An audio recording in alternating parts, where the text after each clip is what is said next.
Welcome back. This is the Real Estate Talk Show, your source for all things real estate. It's now time for house calls where we answer questions from you, the audience. Now, if you have any real estate questions, don't forget you can go to realestatetalkshow.ca to ask your question or call our help desk at 416-366-9090 and, of course, on Twitter at Real Talk Show. Now, this week, we're going to tackle something that most people should be doing, but don't. And that is understanding all the numbers before you buy a home or condo. In our experience, this has caused the most amount of stress and confusion, and not just for first-time buyers. So, Simon, are you ready for the first question? Yep. Okay, it says, I'm buying my first home and I'm not clear about the costs involved. I'm also wondering if there are any special programs for first-time home buyers. Well, there are some advantages for first-time buyers, but I'll get to that in a second.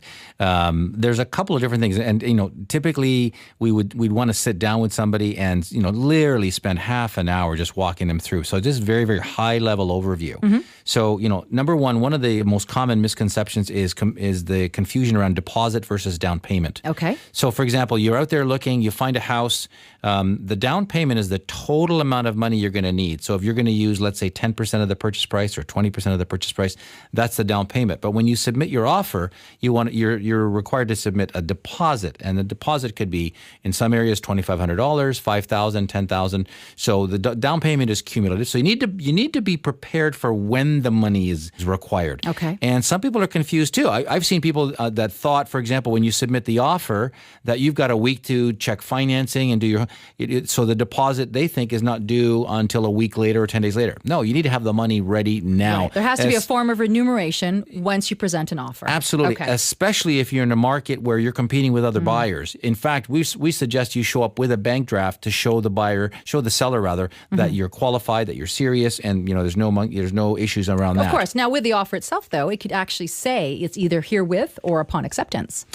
Yes, but in both cases, you need it immediately. Of course, there should be some form later. of a check or something that's indicating, of course, that you have remuneration. Yeah. Okay. Now, the next thing that's fairly common, and if you're buying a house, it's a home inspection report. Okay. If you're buying a condo, it's a condo status. But let's talk about a home inspection first.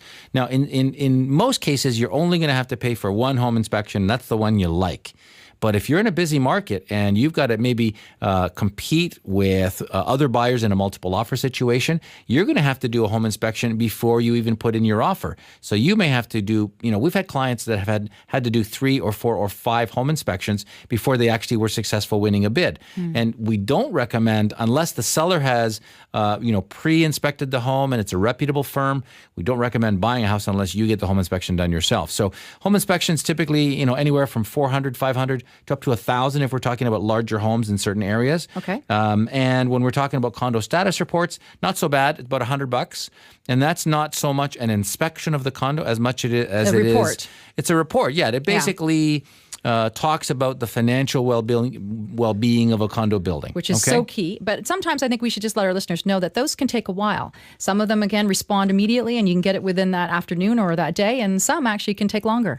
Well, they're required, they're given by law up to 10 days, the property managers, but some are getting smarter and they're giving, PDF copies, and you're not, we used to get these condo status reports that are 3 inches of paper, and some of them are smartening up. They're giving you a CD now. Just for our listeners to be aware of. We don't want to kill trees, right? That's right. Next up, we have legal fees. Now, legal fees when you're buying a home or condo, typically about the same. On average, I would say, including disbursements and including title insurance, you're sitting at around $1,500. Sometimes you can get it for a little bit cheaper, but don't choose a lawyer based on fees. Choose a lawyer based on expertise. Exactly. You don't want to discount brain surgeon and you don't want to discount lawyer, right? You save on T-shirts and clothing, but certainly not when it's getting legal advice. Now, land transfer tax. If you're in Toronto, we're dinged twice. Our good friend, Mr. Mayor, is promising to drop the land transfer tax over time. Well, I think it's going to take a little bit of time, probably not in my lifetime. We're hoping that would change. But you're dinged twice with land transfer tax. And if you just Google land transfer tax, there's a million calculators out there. So I won't give you the complex formula. But on average, in Toronto, it's about 1.5%. And in Ontario, it's 1.5%. So if you're buying in Toronto, you're paying twice.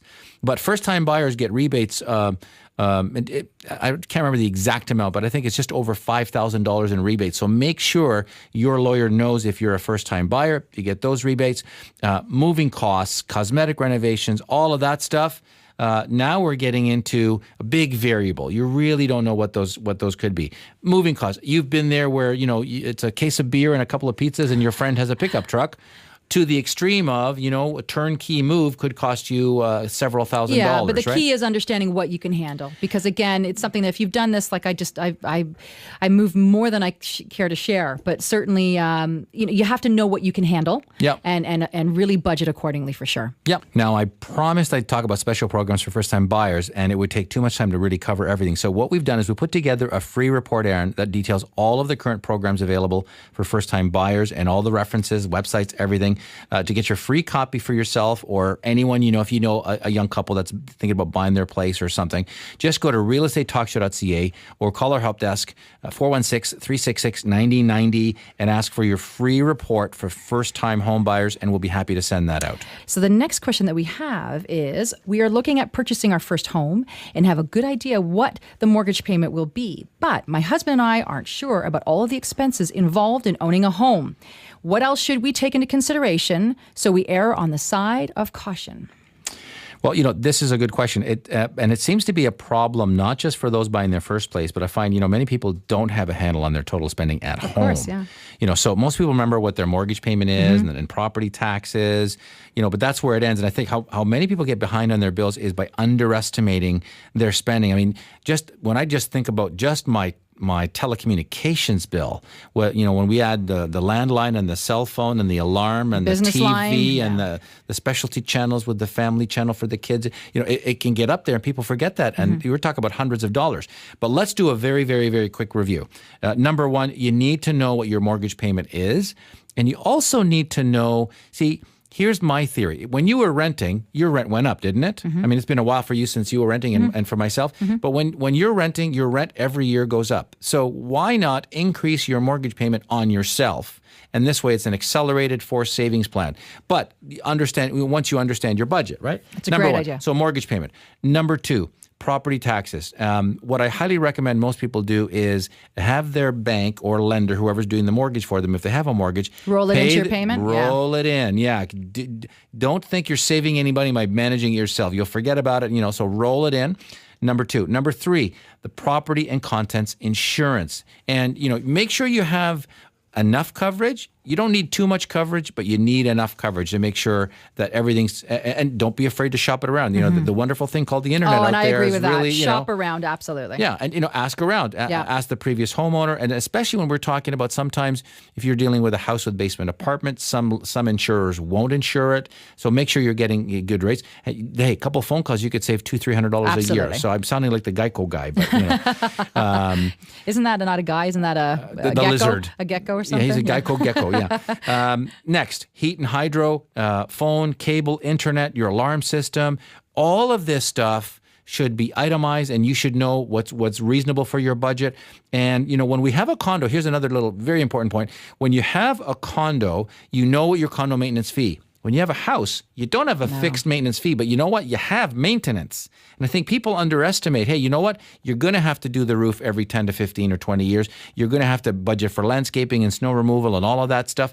So assign a budget. And those engineer types out there that naturally work with spreadsheets usually have an allowance for that. But most people don't think, hey, you need to budget a couple $100s a month or a couple of $1,000s a year for unexpected maintenance, repairs, and all the miscellaneous. Yeah, and Simon, there's nothing worse than being house poor. All right. So at the end of the day, there's nothing wrong with asking a seller if they can provide, examples of what the costs are. Absolutely. Yeah. Yeah. Why wouldn't they share their hydro bills or their gas bills just so you really know what we're dealing with? And so, as you can tell, this is a common area for confusion. And there's an entire section on this particular topic in our book, Everything Real Estate. And I just want to remind our listeners, if you haven't already done so, you can download your free copy. It's a 100-page guide. It covers all of this stuff and more. You just go to the website, realestatetalkshow.ca, to download it, or call our help desk, 416-366-9090. Ask for your free copy of Everything Real Estate. It's free. What do you got to lose? Get it, share it, and we're here to help.